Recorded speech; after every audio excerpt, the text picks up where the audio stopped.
Part 3 of our Sapa trip, voice over muna tayo dahil malakas yung sounds ng cafe and baka makopyright tayo. Going back, the first order of business today is to visit Viet Trekking Coffee. Very famous ito not only for their coffee but mainly because of the view. Unfortunately, it was raining on this day and super foggy. Sa sobrang foggy, nag-zero visibility pa. But nevertheless, let's take our chances since minsan lang naman tayo makapunta ng Sapa and let's wait for the skies to clear up na lang. So, andito kami sa Viet Trekking Coffee at nagko-coffee lang kami while waiting for the funicular.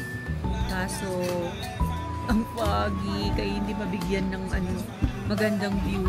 Okay na sana na umulan, wag lang mapoggy para makita yung view. Enjoy muna namin yung coffee. Nag-order ako ng hot coffee. This is one of their best seller daw.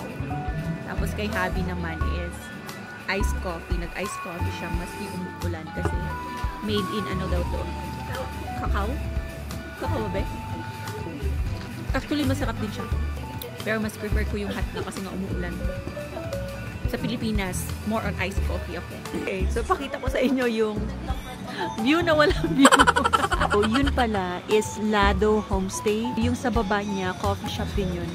Pinupuntahan din yun ng mga tourist. Kaso nga, it's the same thing. Maski pupuntahan namin, ganyan din yung view. Pero baka pwede tayong lunch doon kasi hindi pa naman tayo nagla-lunch. Ito yung Viet Trekking Coffee Shop. Meron din siyang hotel. Ganda yung location niya since may overlooking view nga ng funicular and the mountains. Tapos ito yung labas niya. Pwedeng mag-tambay dito. And that's the railway train. Diyan dumadaan yung funicular papuntang Fancy Bang. Mag-lunch muna kami, lipat muna kami ng location, and I'll see you later. Andito kami sa next destination namin. Actually, katabi lang to ng Viet Trekking Coffee. Yung isang sikat na coffee shop dito. Katabi lang niya is itong Lado Homestay.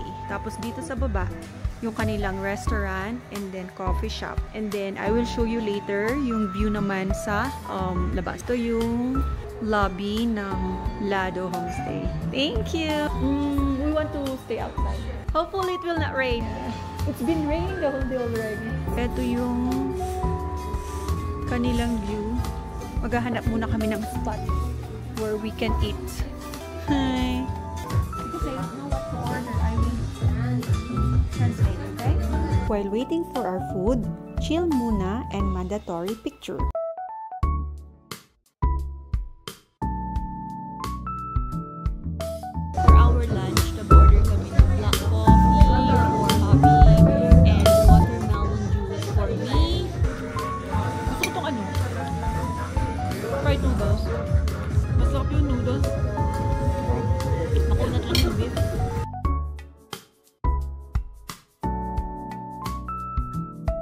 After our lunch, lakad-lakad muna sa Sapa Center while enjoying the rain and cool weather. Ito naman yung kanilang Notre Dame of Sapa. Catholic Church nila ito. Patayo daw ito during the French era. Medyo lumakas ang ulan kaya umuwi muna kami sa hotel and rest. At night, we headed out for dinner and we found this barbecue place just walking distance from our hotel. We ordered skewers, spring rolls, egg and mushroom soup, and fried rice.